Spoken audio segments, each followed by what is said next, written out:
तदालय कृष्णाय कृष्ण भक्ताय तद्भक्ताय नमो नमः। कृष्णाय कृष्ण भक्ताय तद्भक्ताय नमो नमः।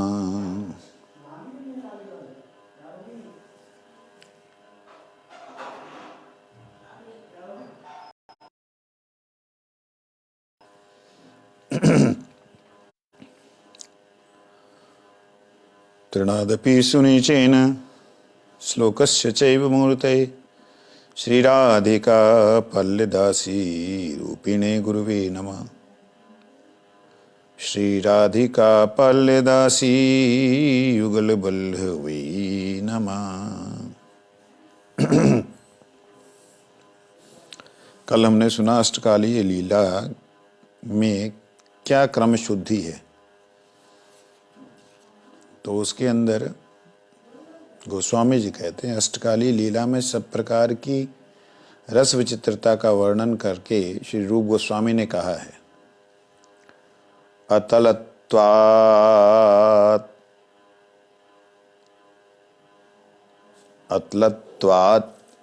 परात्वात् आप्तो असो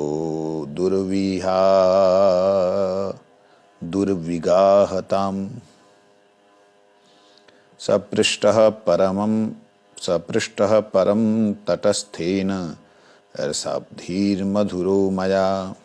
अर्थात कृष्ण लीला संपूर्ण चिन्मयी होती है, अतएव अतल और अपार और छोर रहित होती है। प्रपंच में रहने वालों के लिए अतल होती है, क्योंकि प्रपंच को भेद कर शुद्ध अप्राकृत तत्व में प्रवेश करना दुष्कर है। अप्राकृत रस इतना विचित्र और सर्वव्यापी है कि उसे पार नहीं किया जा सकता।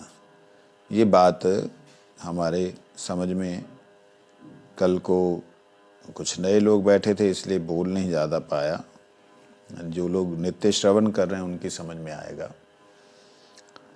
अतल मतलब होता है नीचे का तल, और गहराई, उसको गहराई, तो नीचे की जो गहराई है वो भी नहीं इसकी समझ में आएगी। ऊपर का जो इसका कितना ऊंचाई है, इसकी गहराई कितनी है, ऊंचाई कितनी है, वो भी नहीं समझ आएगी। अपार है। और ऐसी अपार भगवान की लीला को जब मनुष्य श्रवण करता है तब उसके हृदय में विकार के अलावा कुछ आ ही नहीं सकता है। विकार के अलावा कुछ आ नहीं सकता मतलब जो कुछ भी मनुष्य इस धरती पे रहने वाला, जहाँ देवता वृंद, जो भी देवता लोग हैं, वो इस लीला को श्रवण करेंगे भगवान की, तो उनको केवल इंद्रियों से जो भोगी जा रही वस्तुएं हैं केवल वैसा ही प्रतीत होगा। वास्तविकता में वैसा ये नहीं है। उससे करोड़ों अनंत, मतलब अनंत गुना ज़्यादा, अनंत गुना अपार इसमें स्थिति है। तो यहाँ पर इसीलिए कहा है अप्राकृत इतना विचित्र और सर्वव्यापी है कि उसे पार नहीं किया जा सकता। जो अप्राकृत रस है सर्वव्यापी है। अब सर्वव्यापी बोलने का मतलब गोलोक में ही सर्वव्याप्त है, यहाँ नहीं है, वहाँ नहीं है। कहते नहीं, सर्वव्यापी बोलने का मतलब सर्वत्र है ये अप्राकृत रस। दिखने में प्राकृत की तरह, दिखने में संसारी, लेकिन संसार में भी वह एकदम पूरी तरह अलग है। संसार के रस से संसार फंसा हुआ है, लेकिन संसार के रस में होते हुए भी संसार से पूरी तरह अलग। ये चीज़ कैसे समझाई जा सकती है, इसके लिए कोई शब्द नहीं है। मेरी तो बात छोड़ दीजिए, यहाँ लिखा है पुनः यदि कोई अप्राकृत भाव को प्राप्त होकर भी, अर्थात सिद्ध तत्व के बीच रहकर भी उसका वर्णन करे, तो भी वह वर्णन शब्द मल के कारण विशुद्ध और संपूर्ण नहीं होता। एक एक शब्द, एक एक वाणी पे इतना प्रेशराइज किया गया है। भक्ति विनोद ठाकुर जी ने गोपाल गुरु गोस्वामी के शब्दों को ऐसा लिख दिया है कि इसमें कहीं भी ना रंच मात्र भी, जबरदस्ती करके भी कोई व्यक्ति इसमें कुछ कर नहीं सकता। मतलब सिद्ध तत्व के बीच में रहकर भी, भगवान की लीला में रहने वाला भी, रूप गोस्वामी सनातन गोस्वामी भी, कहने का भाव ये है, वो लोग भी इसका अगर वर्णन करते हैं तो कहते हैं तो भी वह वर्णन शब्द मल के कारण, शब्द की मलिनता के कारण, देखिए शब्द की मलिनता के कारण का मतलब क्या है, विशुद्ध और संपूर्ण नहीं होता। इसलिए और तो और स्वयं भगवान भी उसका वर्णन नहीं कर सकते।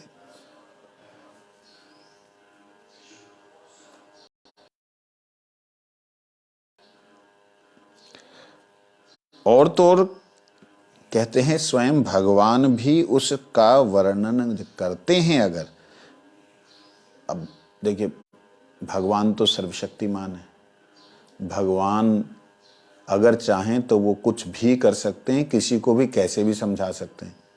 कहते समझा सकते हैं, सर्वशक्तिमान हैं, इसमें कोई दो राय नहीं। लेकिन एक चीज़ की इसमें भी कमी है। क्या? जो भगवान भी समझाना चाहे, समझने वाला तो जीव ही है। जीव की बुद्धि तो दोषमयी ही है। तो भगवान की लीला जो है वो प्रपंच के कारण, ये माया में फंसे हुए जीवों के कारण, पाठकों के माया दोष और श्रोताओं के जो दोष हैं उनके कारण वो अप्राकृत रस का वर्णन दोष युक्त ही प्रतीत होता है। तो मैं कई बार सोचता हूँ कि जब ऐसा ही है तो उसका वर्णन ही क्यों किया जाए। तो गोस्वामीगण कहते हैं कि ये रस इतना प्राकृत है, अप्राकृत है, कि अगर इसका वर्णन किया ही नहीं जाएगा तो ये किसी को समझ ही नहीं आएगा। जैसे उदाहरण के लिए हम सब लोग क ख ग घ च छ ज झ ट ठ ड ढ प फ ब म य र ल व श ये सब बोलते हैं। कभी आपने ध्यान दिया कौन सा अक्षर कहाँ से निकल रहा है और कौन से शब्द कहाँ से निकल रहे हैं? ये कभी ध्यान दिया? नहीं दिया। ये ध्यान जो देता है उसको अक्षर का पूर्ण ज्ञान होता है। वही अक्षर के ज्ञान को समझ सकता है। जैसे उदाहरण के लिए मैं च बोलता हूँ, च, आप भी च बोलिए तो आपको जो च है वो आपकी जिह्वा तालू पे सीधी नहीं लग के ऐसे करके लगेगी, ऐसे च च। वो त बोलेंगे त तो आपकी जिह्वा सामने से तालू पे ऐसे लगेगी, त त। तो ये जो च च त थ ये शब्द दिखने में ऐसे निकले, त त च छ, दांत ऐसे ही हैं, लेकिन इनका अलग अलग स्थान है। इसी प्रकार से जो भगवान की कथा हम श्रवण करते हैं, यहाँ तक कि भगवान स्वयं भी अगर श्रवण करवाएं तो भी वे पूरी तरह हम लोग नहीं समझ पाएंगे कि ये रस जो है इस जगत में है ही नहीं। इस जगत में जो हम जितना भी देख रहे हैं वो दोष युक्त ही देख रहे हैं, इन आँखों से ही देख रहे हैं। इसलिए यहाँ पे कहते हैं ऐसी दशा में इस रस समुद्र में गोता लगाना दुष्कर है। तटस्थ होकर उसका एक कण मात्र का प्रकाश हो सकता है। अगर आप माया से अलग है ये तत्व, ऐसी भाव में चले जाएं, भगवान का स्पर्श श्री राधा रानी को, गोपियों को, गायों को, सखाओं को, वो बिल्कुल दिव्य है। एक ऐसे भाव में चले जाएं, मतलब माया की तरह नहीं है, इससे अलग है। जब एक भाव में चले जाएंगे तब जाकर के आपको समझ आएगा कि एक कण उसका समझ पाएंगे कि ये बिल्कुल ही अलग वस्तु है। जैसे हमारे किसी भक्त ने मुझसे कहा कि महाराज जी भगवान के नाम का अनुभव कैसे होता है। मैंने कहा कि नाम का अनुभव, कहते मैं डेली जो है 1.5 लाख हरि नाम करता हूँ। एक ने बताया मैं 64 माला डेली करता हूँ, 25-30 साल हो गए। मैंने कहा तुम्हें कैसा लगता है? मुझे बहुत अच्छा लगता है, बहुत अच्छा लगता है। अच्छा, कोई नाम का विकार होता है? ये क्या होता है? क्योंकि नाम का, एक नाम का जो असर है वो इतना, मैं तो कहूँगा खतरनाक है कि उसको व्यक्ति सहन नहीं कर पाएगा, उसको सहन नहीं कर पाएगा।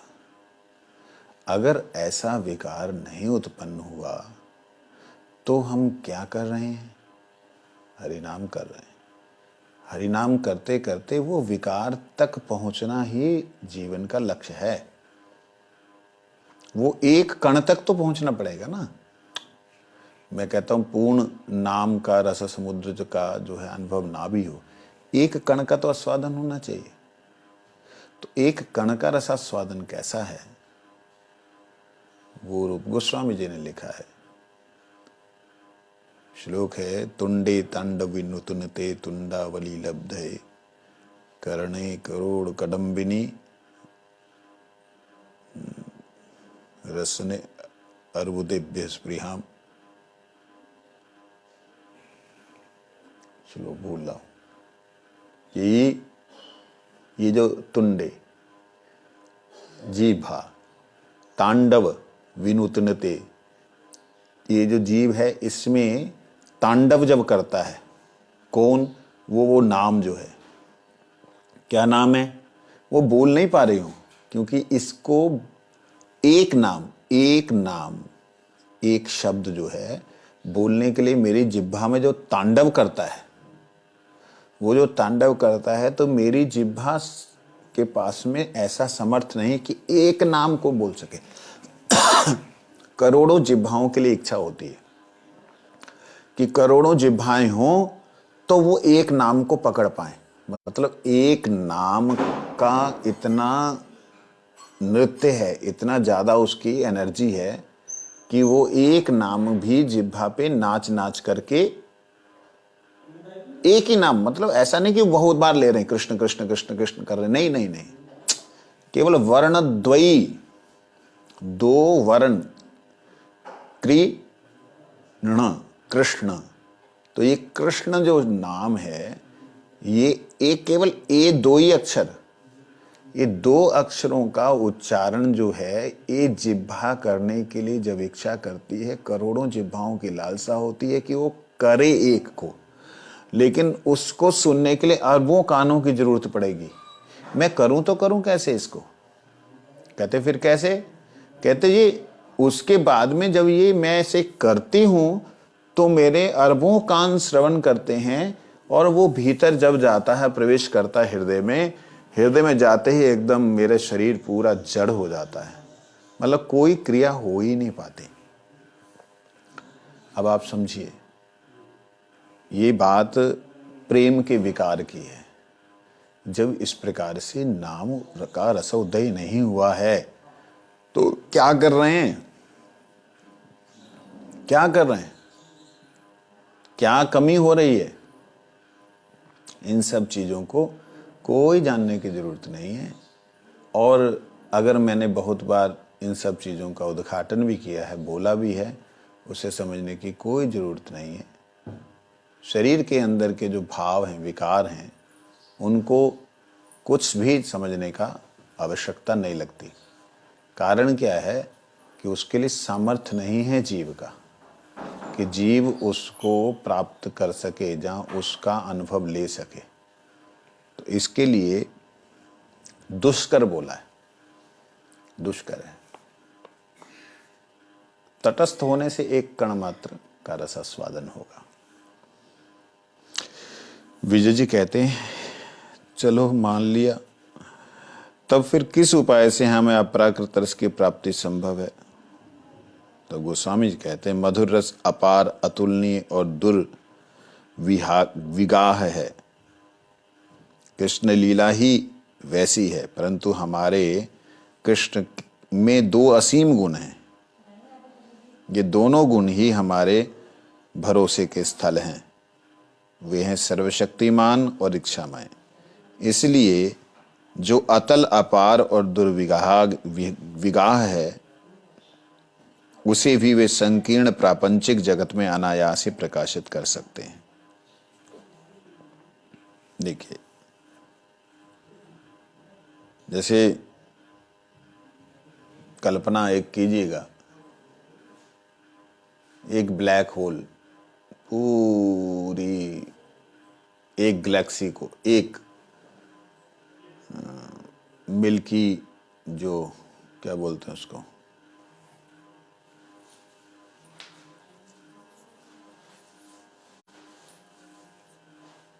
एक मिल्की क्या बोलते हैं, वे ऊपर वाला जो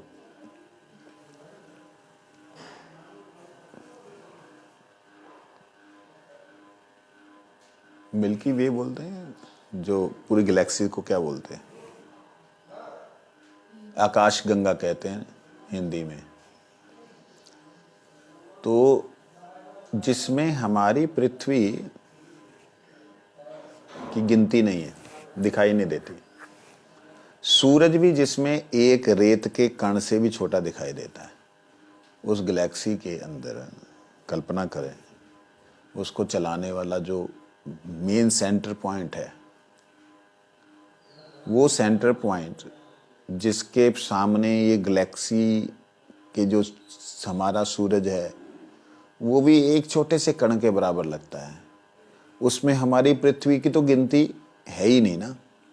तो वो पृथ्वी की जिसकी गिनती नहीं, उसमें हम अगर हैं, तो हमको उस ब्लैक होल के बारे में क्या पता लगेगा? कितना पता लगेगा? लग ही नहीं सकता। लेकिन यहाँ पे एक बात कही कि भगवान सर्वशक्तिमान है, और सर्वशक्तिमान होने के नाते जब जीव का निष्कपट व्यवहार भगवान के चरणों में होता है, इच्छा होती है, तब भगवान वह उस संबंध दे देते हैं, और संबंध दे करके वो छोटी सी बुद्धि में जितना उसका समर्थ है उस हिसाब से उनको अनुभव करा देते हैं। ये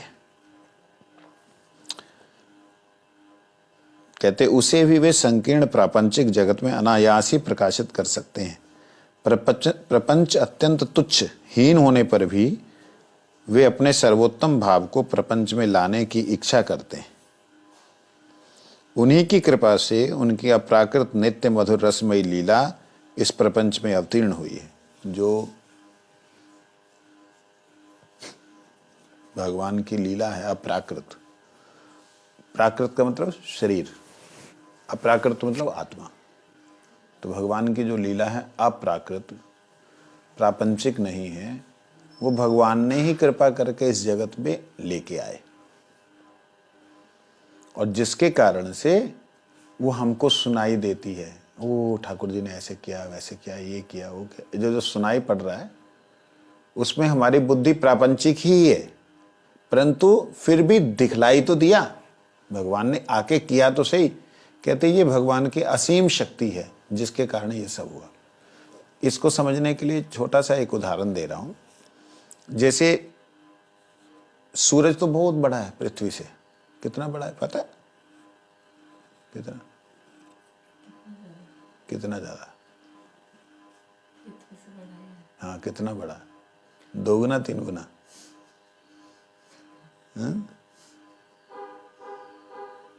करोड़ों गुना बड़ा, करोड़ों गुना। ठीक है, पृथ्वी से करोड़ों गुना बड़ा। और समझना इस बात को,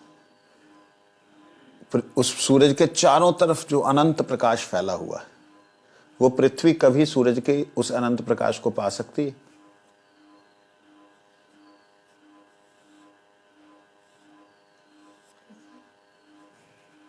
सूरज, उसके चारों तरफ अनंत प्रकाश है, पृथ्वी इधर है एक छोटी सी।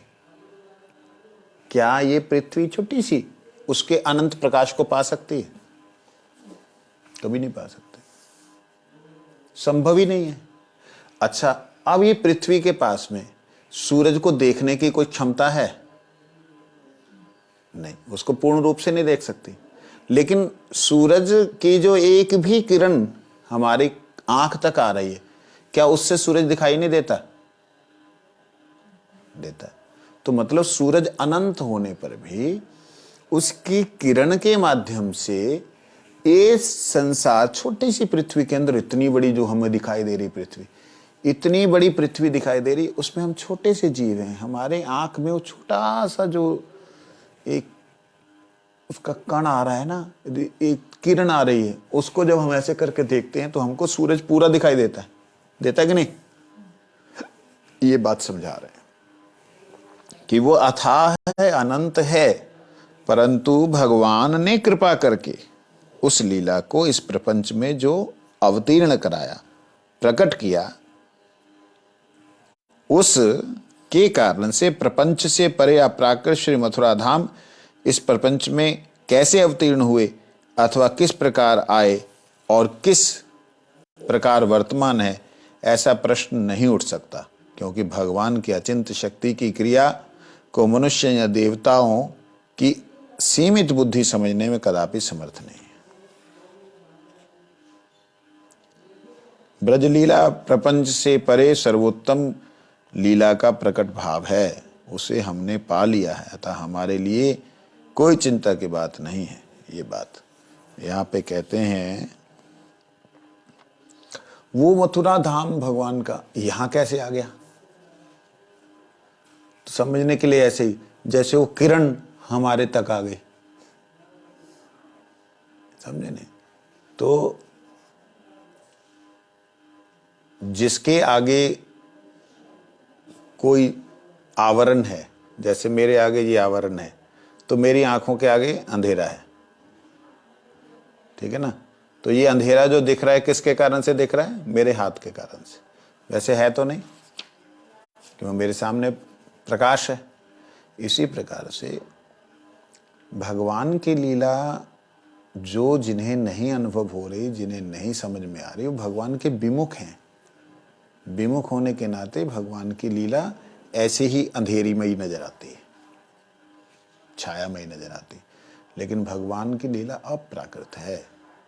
उनके जो दास हैं अप्राकृत हैं। अप्राकृत बोलने का मतलब वो इस संसार में आए हैं किरण स्वरूप में दासगण, और उनके माध्यम से जब हम देखते हैं तो बिल्कुल ऐसे लगता है भगवान की नित्य लीला प्रकट लीला है।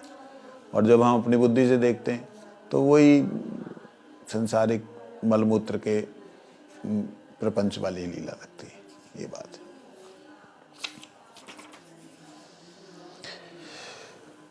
ये भगवान ने अपनी अचिंत शक्ति के द्वारा इस जगत में ब्रज लीला को प्रकट किया है। कहते हमें चिंता की कोई बात नहीं है, हमने उस लीला को पा लिया है। ये गोपाल गुरु गोस्वामी कहते हैं कि वो कृपा करके आए, हमने उन्हें शरणागत हुए, वो हमारे हृदय में आ चुके, हमें कोई अब टेंशन नहीं। ये बात,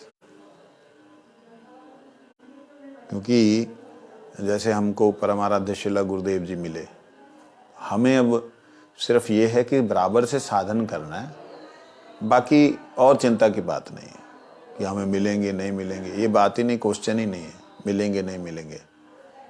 अब जब हमने उनको अपना सर्वस्व अर्पण कर दिया, वो सर्वस्व अर्पण जब कर ही दिया, तो फिर वो जहाँ भी ले जाएं वहीं जाएंगे। वही मेरे लिए बैकुंठ है। मेरे को एक बार गुरु महाराज जी ने हैदराबाद में बोला, जब ठाकुर जी की विग्रह प्रतिष्ठा हुई थी राधा गोकुलानंद जी की बॉम्बे में, तो मैंने गुरुदेव से बोला, गुरु महाराज मेरे को बहुत अच्छा लग रहा है सेवा करके, अब दिल करता है कि मैं कहीं भी नहीं जाऊं, बस सारे झंझट छोड़ के बस ठाकुर जी की सेवा करूं। तो गुरु थोड़ा नाराज हुए,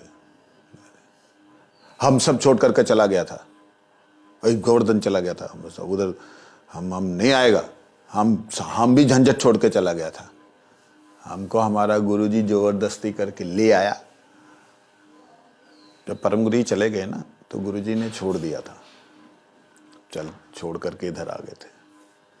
तो जबरदस्ती ले आया। अभी वो नरक में ले जाएगा, हम जाएगा, जहां ले जाएगा गुरुजी हम वहां जाएगा। ऐसे मैं कहा ठीक है बाबा, जैसे आप बोले। इस प्रकार से गुरुदेव का दिव्य भाव कि भगवान जहां ले जाएं, जहां गुरुजी ले जाएं, वही मेरे लिए सर्वोत्तम वैकुंठ है, वही मेरे लिए धाम है। ऐसे कहते यदि प्रकट लीला और अप्रकट लीला दोनों एक ही हैं, तब उसकी कर्मोन्नति कैसे संभव है? अप्रकट लीला मतलब जो दिखाई नहीं दे रही, वो वाली भगवान की लीला, और जो प्रकट इस संसार में जो भगवान ने किया, वो लीला जब एक ही है, तो उसमें क्रमोन्नति कैसे होती? मतलब एक के बाद एक, एक के बाद एक कैसे प्राप्ति होती है?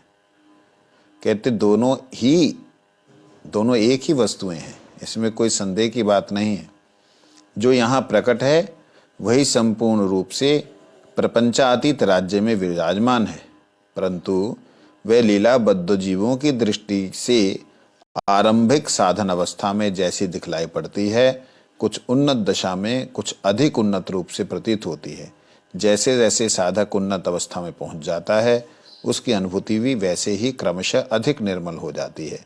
भावापन्न अवस्था की अनुभूति पूर्ण रूप से निर्मल होती है।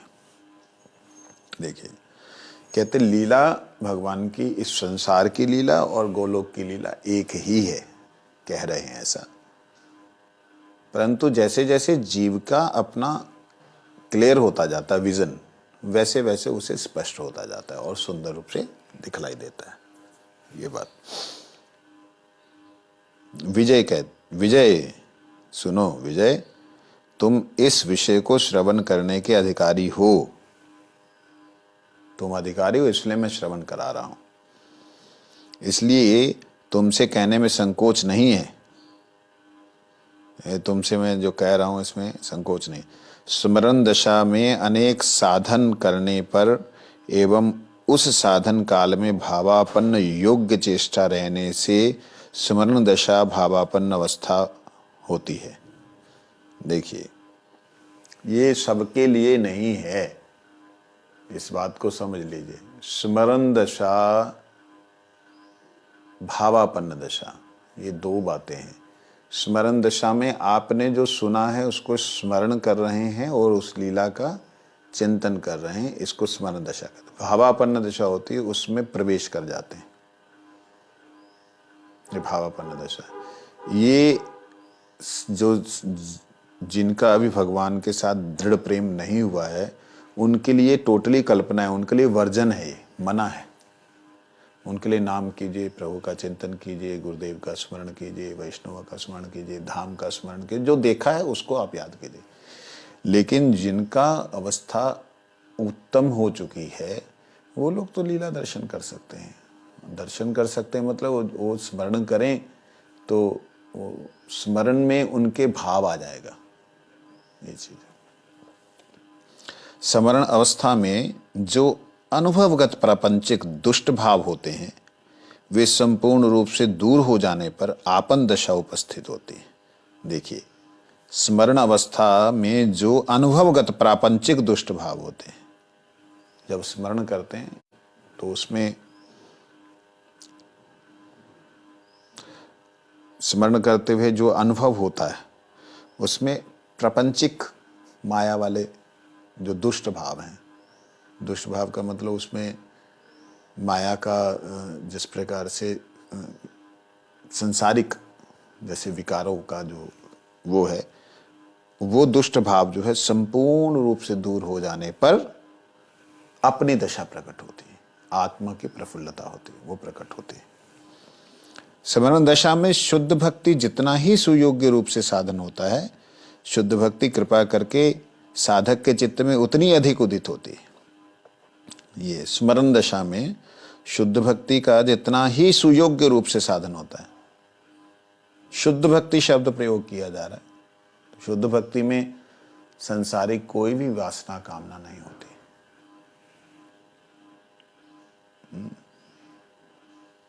उतनी ही वो सुयोग्य रूप से साधन होता है उसका। जितना शुद्ध रूप से करेंगे उतना ही सुयोग्य रूप से वो प्रकट होगी।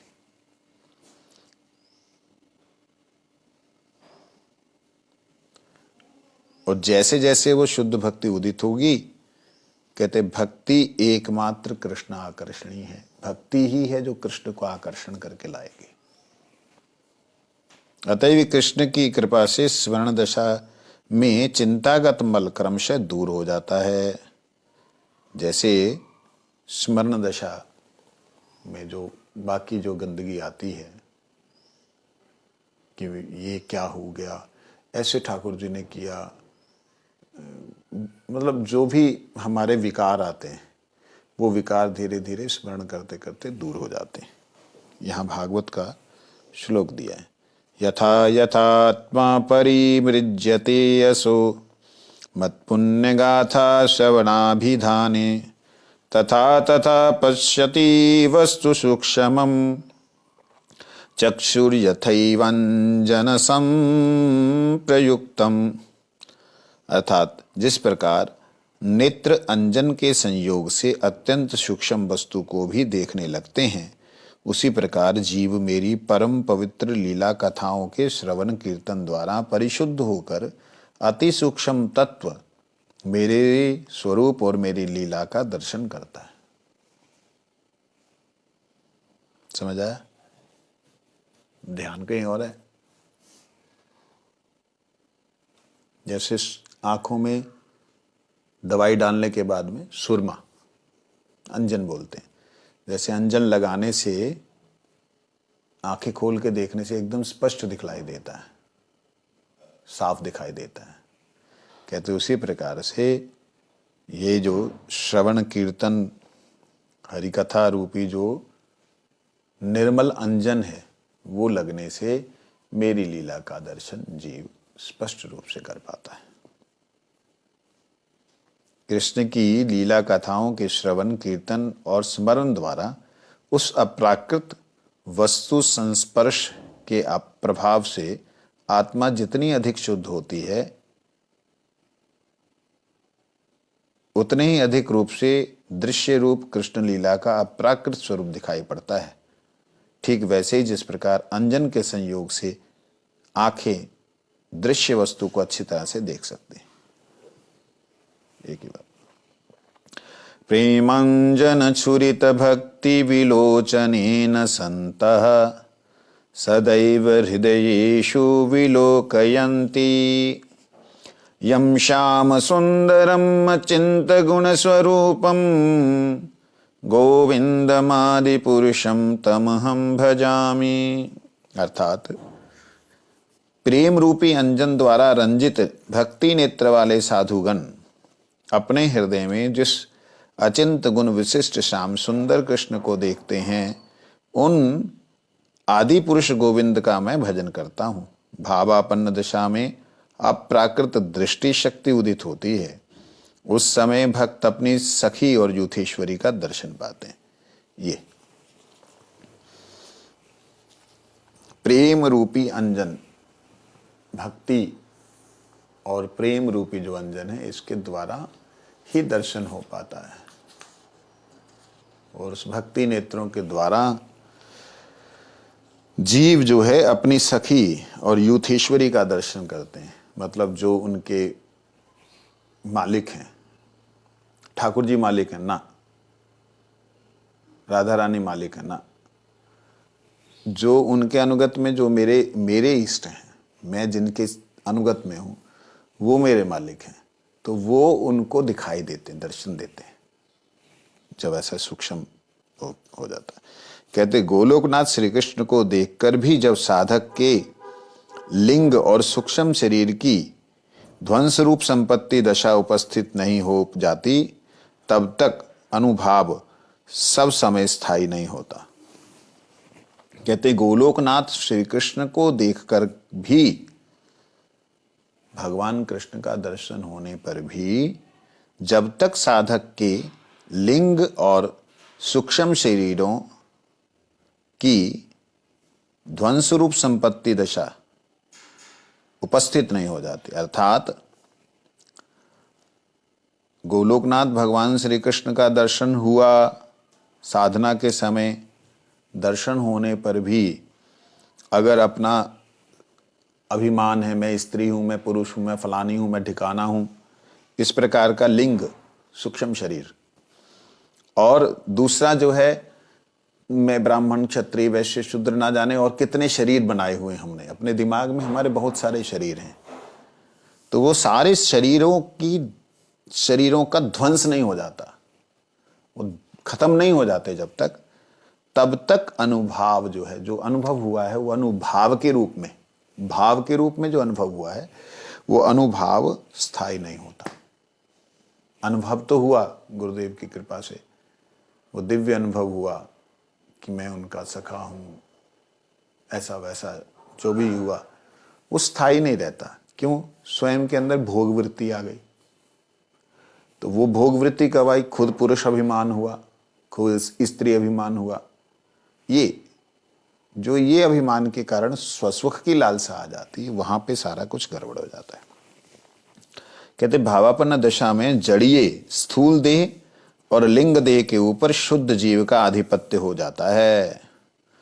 जब भावापन्न दशा आती है, जब भाव में ही जीव रहने लग जाता है, तब उसका ये शरीर और जो सूक्ष्म शरीर है, जिसमें मैं ब्राह्मण, मैं क्षत्रिय, मैं वैश्य, मैं डॉक्टर, मैं सन्यासी, मैं ब्रह्मचारी, मैं स्त्री, मैं पुरुष, ये जो दिमाग, जो इसको लिंग शरीर कहते हैं, ठीक है। तो कहते हैं इसके ऊपर आधिपत्य हो जाता है, फिर वो इसको अपने अधीन करके चलता है। परंतु कृष्ण कृपा पूर्ण होने पर जो अवस्था होती है, उसका अवान्तर फल यह होता है कि जीव के साथ इस प्रापंचिक जगत का संबंध पूर्ण रूप से छिन्न हो जाता है। इसके बाद, इस भावापन्न दशा के बाद में जो भगवान की और कृपा होती है, तब जीव का इस संसार से पूरी तरह जो संबंध खत्म हो जाता है। जैसे गुरु महाराज जी संसार में अंतिम समय में, जब गुरु महाराज जी 3-4 साल थे, तो पूरी तरह अलग, शरीर में रहते हुए शरीर से पूरी तरह अलग, एक दिव्य अवस्था में। क्योंकि जब गुरु जी ने इस शरीर को छोड़ा, तो गुरु जी के ये जो हाथ है, ये वाला हाथ, ये ऐसे ही था, माला जब मंत्र जप करते हुए जैसे होता है, ऐसे था। और वो खोलने लगे, मैंने कहा खोलो मत, फिर ऐसे किया तो ये निकला अंगूठा, तो फिर ऐसे हो गया, मतलब इतना टाइट था माला की अवस्था में। तो मतलब सूक्ष्म शरीर, स्थूल शरीर भगवान के नाम में डूब चुके थे, ऐसे दिव्य। बाकी ये हाथ खुला था, मतलब ये ठीक था, ये हाथ में ऐसे था, जिस हाथ में माला करते हैं वो ऐसा था। आपको शायद उल्टा दिखाई दे रहा होगा, क्योंकि मैं रिवर्स में बोल रहा हूं। कहते वस्तु सिद्धि होने पर कृष्ण नाम, रूप, गुण, लीला और धाम किस रूप में दिखलाई पड़ते हैं? जब वस्तु मतलब कृष्ण, जहाँ कृष्ण प्रेम, जहाँ वस्तु मतलब कृष्ण के दास जो हैं, जो उनके जो भी हमारा भाव है, उस भाव की जो प्रेम अवस्था है, वो सिद्धि होने पर कृष्ण नाम, रूप, गुण, लीला और धाम किस रूप में दिखाई पड़ते हैं, कैसे दिखलाई देते हैं? कहते गोस्वामी जी बड़ी सुंदर बात कही। कहते हैं गोस्वामी गुरु, जो कि साक्षात चैतन्य महाप्रभु के परिकर हैं, कहते इस प्रश्न का उत्तर देने में मैं असमर्थ हूं, इसका जवाब नहीं दे सकता, कैसे दिखाई देते हैं। जब मेरी वस्तु सिद्धि होगी तभी उसे देख सकूंगा और कह सकूंगा। ये इसका मतलब उनको वस्तु सिद्धि नहीं, वस्तु सिद्धि मतलब भगवान की प्राप्ति नहीं हुई, ये मतलब है कहने का? नहीं। कहते जब तुम्हारी संपत्ति दशा उपस्थित होगी, उसी समय तुम उसे समझ सकोगे, फिर तो तुम्हें उसे समझने की आवश्यकता भी नहीं रह जाएगी, क्योंकि जिस तुम प्रत्यक्ष रूप को देखोगे उसके संबंध में तुम्हारी जो जिज्ञासा ही नहीं रह जाएगी। और भी देखो, स्वरूप सिद्धि अर्थात भावापन्न दशा तक भक्तों को जो कुछ दिखता है, उसे व्यक्त करने से भी कुछ लाभ नहीं, क्योंकि व्यक्त करने पर भी कोई श्रोता उसका अनुभव नहीं कर सकेगा। समझ लगी? कुछ नहीं लगी? जो वस्तु सिद्धि की बात है, मतलब वो रूप, नाम रूप, गुण, लीला, धाम, परिकर, ये सब कैसे दिखते हैं, कहते हैं ये तो अनुभव की बात है, इसको समझाया नहीं जा सकता। अब वो समझाया नहीं जा सकता, कहते ये तुम समझ सकते हो तब जब तुम उस अवस्था में पहुंचोगे।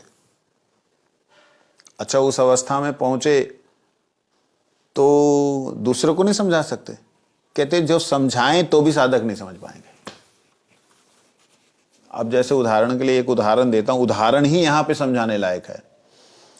जैसे सूरज, जब आपने कभी अग्नि जलाई हो, हवन चल रहा हो, ठीक है, हवन चल रहा है, हवन में आपने फोटो खींची कचक, तो उसमें ना ऐसे कृष्ण की कहीं मूर्ति बन गई, कहीं के शिव जी बन गए त्रिशूल लिए हुए, कहीं कुछ ऐसा होता है ना।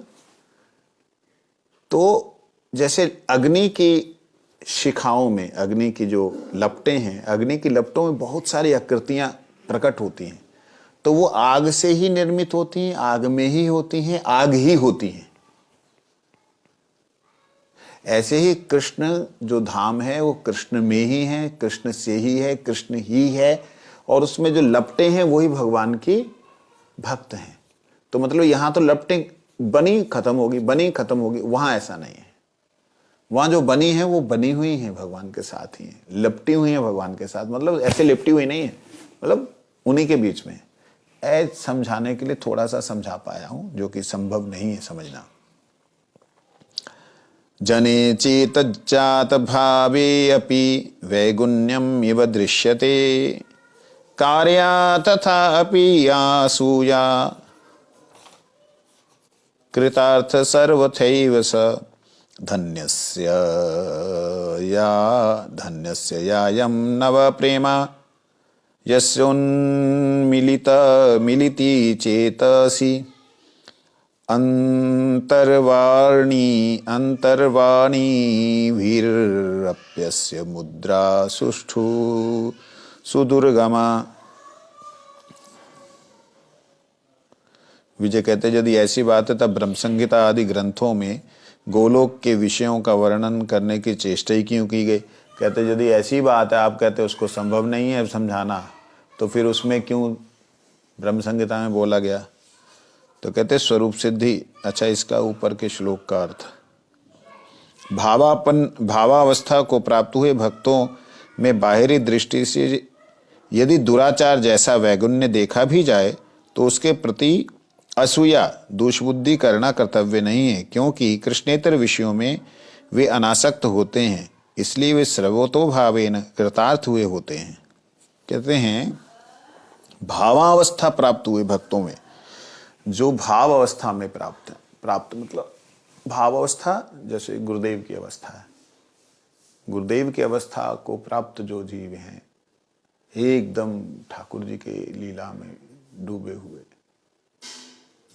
लेकिन बाहर से कुछ अटपटा सा दिखाई दिया, कैसे वॉमिट हो गई, लूज मोशंस हो गए। कहाँ वो भावापन्न अवस्था में, भगवान के भाव में, शरीर में ऐसा दोष दिखाई दे जाए? तो कहते इसको विकार नहीं समझना।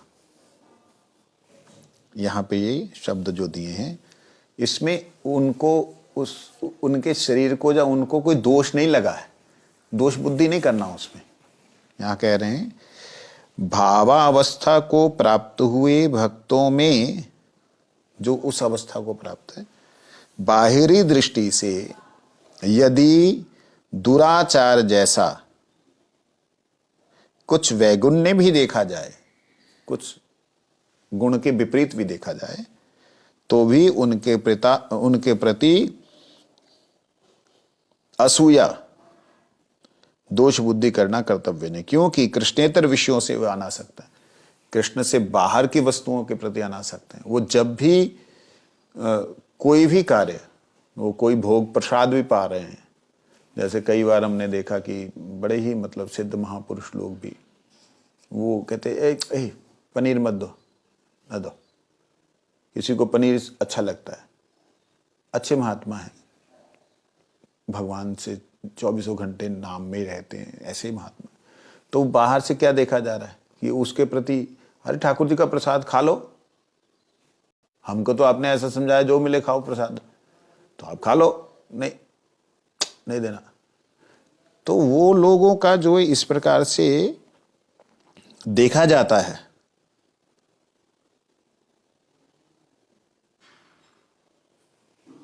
उसको दोष बुद्धि मत लेना कि ले इनको प्रसाद में प्रसाद बुद्धि नहीं है। ऐसा करना चाहिए, ठाकुर जी का प्रसाद मिल गया उसके बाद क्या है सोचना उसमें, ऐसा दुर्बुद्धि नहीं लेना। क्योंकि वो सर्वतोभाव से पूरी तरह वो ठाकुर जी से जुड़े हुए हैं। ठीक है, उनको लगता है कि ये मेरी जिह्वा का रस है, नहीं चाहिए, जा मुझे ये अच्छा लगता है ले ले। अब वो किस भाव में है उसमें हमें ध्यान नहीं देना है। जिनके चित्त में नव प्रेम उदित होता है वे धन्य हैं। उनकी क्रिया मुद्रा शास्त्रविदों के लिए भी अतिशय दुर्बोध्य है। सौभाग्यशाली व्यक्तियों के चित्त में ही ये नवीन प्रेम उदित होता है। शास्त्रविद व्यक्तियों के लिए इस नवीन प्रेम को समझना बड़ा कठिन है। जो सौभाग्यशाली जीव हैं उनके हृदय में ही ये प्रेमांकुर होता है। लेकिन जो शास्त्रों को जानते हैं, बड़े ज्ञानी हैं, बड़े पढ़े लिखे हैं, जहाँ बड़ाई, तो वो लोग इस प्रेम को नहीं समझ सकते। तो ये प्रेम एक अद्भुत है।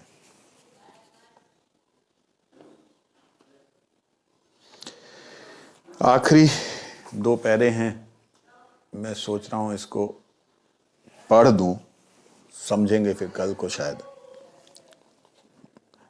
आज समाप्ति, वाह, पहली बार कोई ग्रंथ पूर्ण रूप से जो है पाठ किया।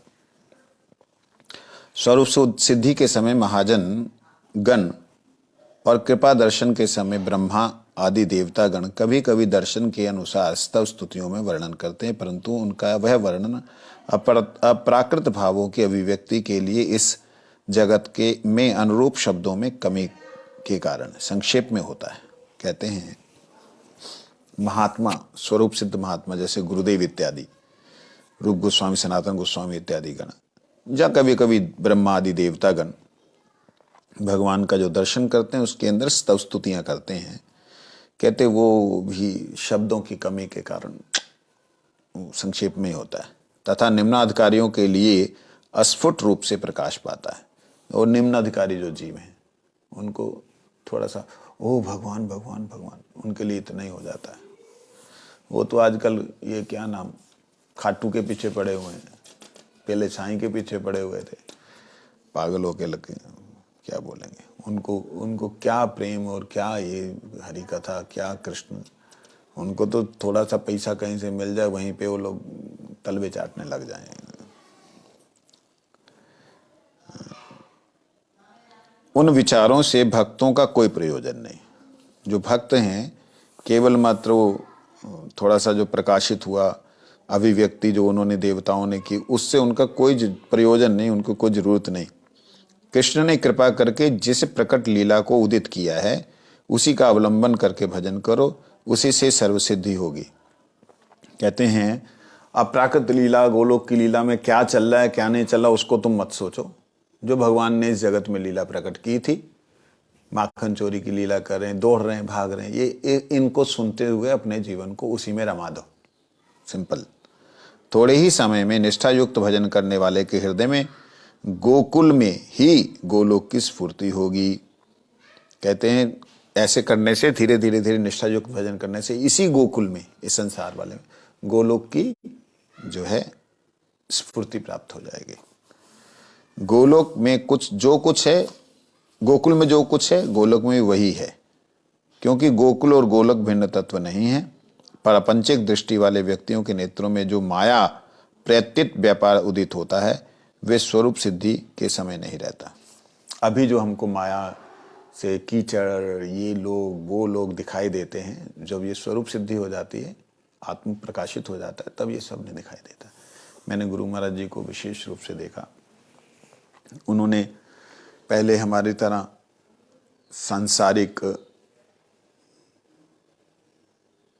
आसक्त लोगों के साथ वार्तालाप व्यवहार किया, वैसा ही एकदम मर्यादा सब कुछ दिखलाया। गुरुजी कभी भी छोटी सी किसी भी बच्ची को ऐसे ऐसे प्यार नहीं करते, दुलार नहीं करते थे। लेकिन जैसे ही गुरु महाराज जी उस दिखलाया उन्होंने लीला करके, जिस भावापन्न दशा में चले गए, तो किसी भी छोटी सी बच्ची को, बच्चे को देखते ना, उसको ऐसे ऐसे प्यार करते। ए ध्रुव, ए प्रहलाद है, और कोई छोटी सी सुंदर सी बच्ची को देखते, ए राधे राधे राधे राधे करके ऐसे ऐसे गाले थपथपाते। तो वो एक अलग दशा की बात है। तो वो कहते हैं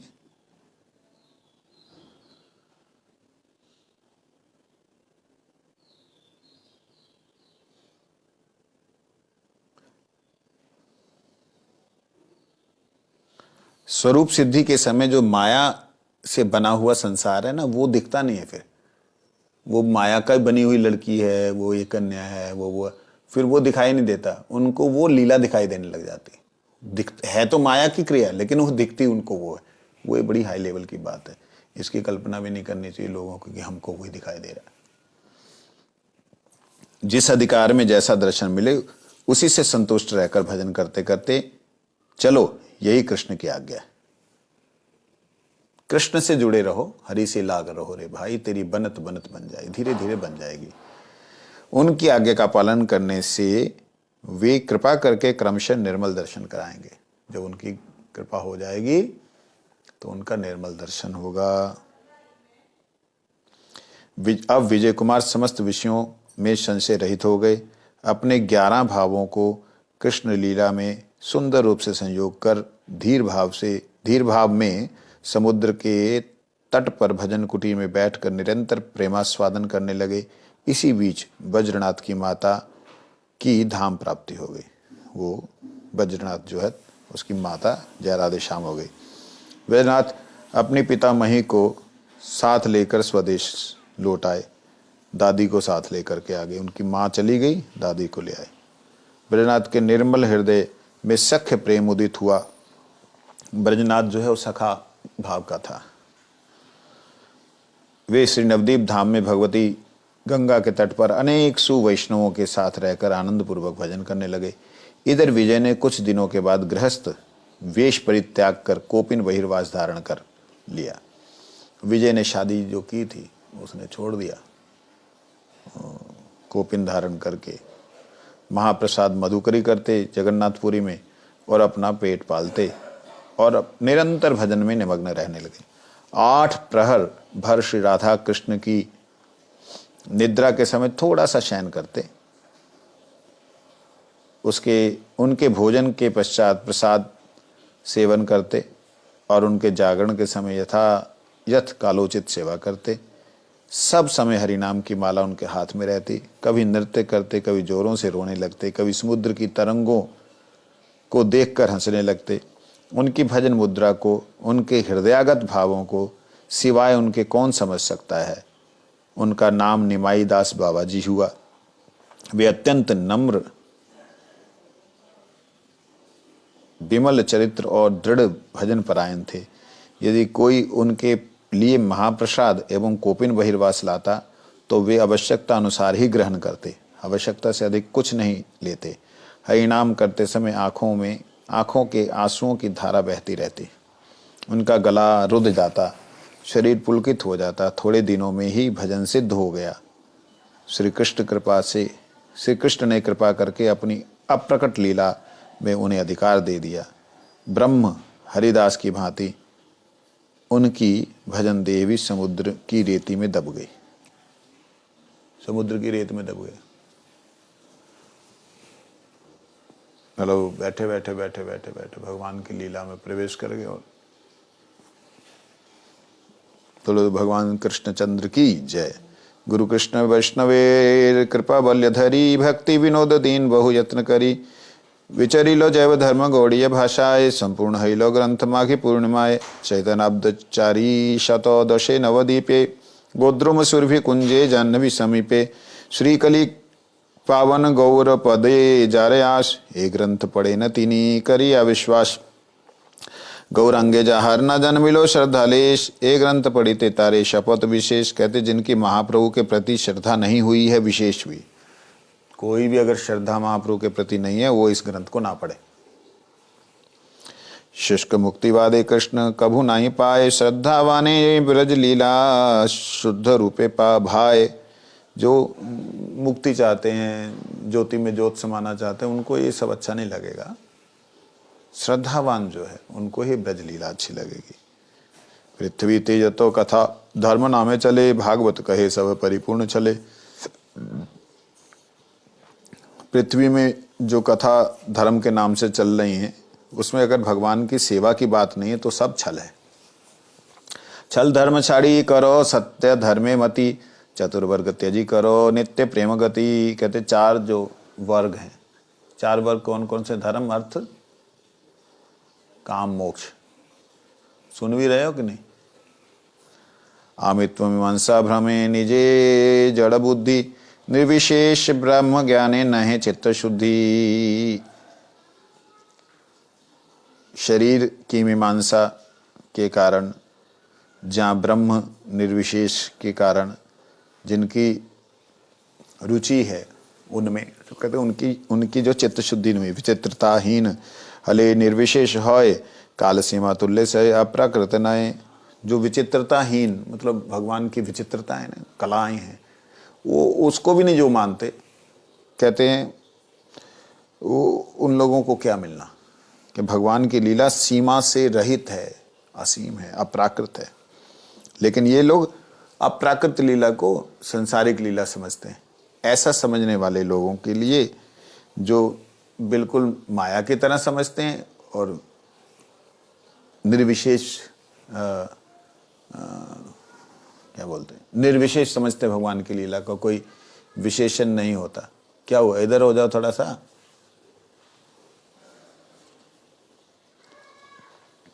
खंड ज्ञाने है धर्म अच्छे सुनिश्चित, प्राकृत हैले कभू प्राकृत नए, प्राकृत हैले कभू नए प्राकृत अप्राकृत। कहते थोड़ा सा ज्ञान होने से,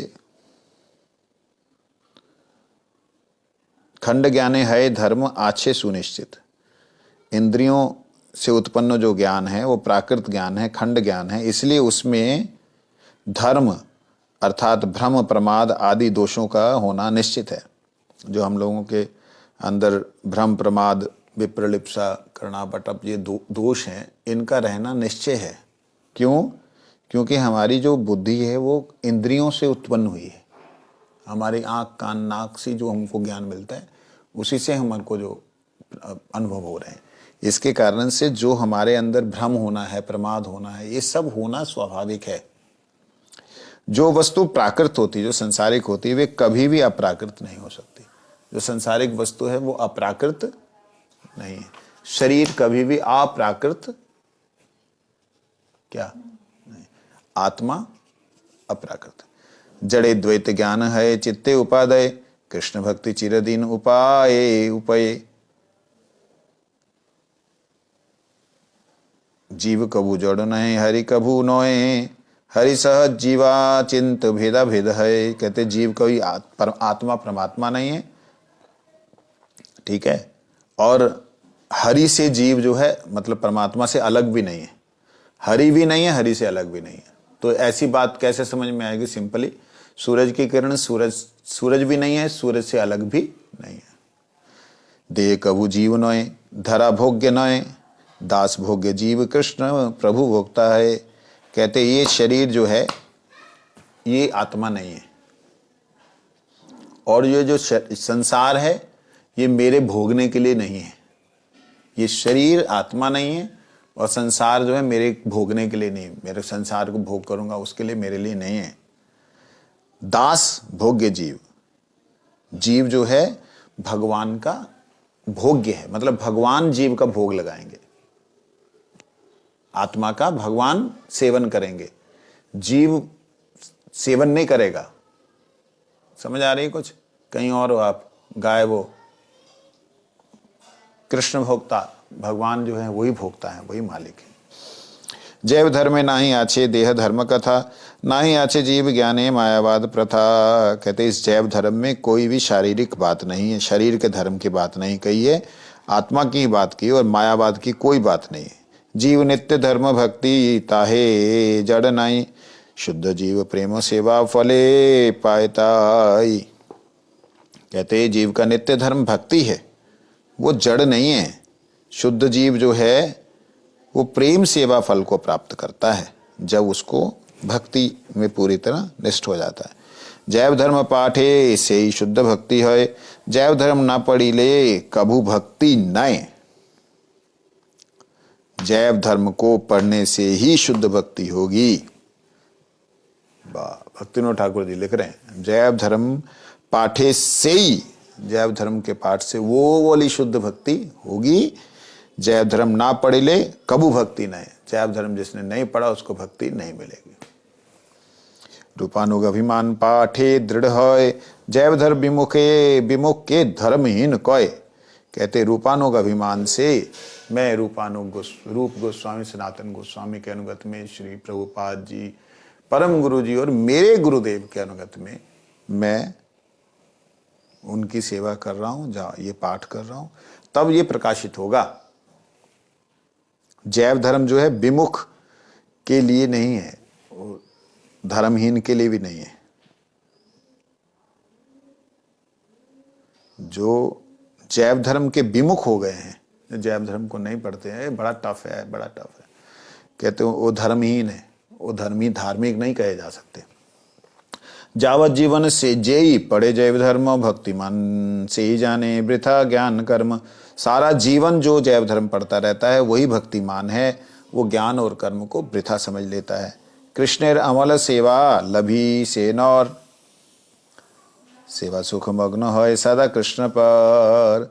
श्री कृष्ण की अमल सेवा, मल रहित सेवा, गंदगी रहित सेवा श्री कृष्ण की प्राप्त करता वही व्यक्ति, जो व्यक्ति भगवान की भक्ति में अपने जीवन में भक्तिमान होकर के जैव धर्म इत्यादि को पढ़ते हुए, ग्रंथों को पढ़ते हुए, ज्ञान और कर्म से अलग होकर के सेवा सुख में मग्न रहता है, वही वास्तविकता में कृष्ण की अमल सेवा, मल रहित सेवा प्राप्त कर सकता है। जय हो। परम करुणामय श्रील भक्ति विनोद ठाकुर जी महाराज की जय। परम आराध्य श्रील गुरुदेव महाराज की जय। परम गुरुदेव प्रभुपाद की जय। आज संपूर्ण हुआ। जय हो। हरि बोल। आप सबका धन्यवाद जिन्होंने इतने दिन तक सहन किया। मेरा कल 250 प्रवचन हो गए, तो था बहुत कठिन, लेकिन अभी देखता हूँ कब शुरू करूँगा दोबारा। मेरी इच्छा है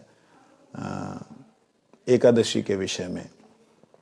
ऐसा कुछ मैंने पढ़ा है कि जीवन में उसके बाद में जो अगर उसे सुनेगा कोई, मेरा ख्याल 8-10 लेक्चर होंगे, उसको अगर कोई सुन लेगा तो जीवन में कभी एकादशी के विषय में संशय नहीं कर सकता, और बिल्कुल चुपचाप जहाँ भी कहीं द्वंद्व हुआ 12वें दिन व्रत कर ले, बस छुट्टी। बहुत सुंदर ये हरिभक्ति विलास में वर्णन है, उसको मैं करूँगा। आप सबका बहुत बहुत धन्यवाद। श्रील गुरु महाराज जी का धन्यवाद, गिरिराज जी का धन्यवाद। जय हो। राधा कुंड, श्याम कुंड, गिरि गोवर्धन के सभी तीर्थों का बहुत बहुत धन्यवाद, जिन्होंने जैव धर्म पहली बार मेरे द्वारा कोई संपूर्ण ग्रंथ का पाठ करवाया। हरि हरि नाम।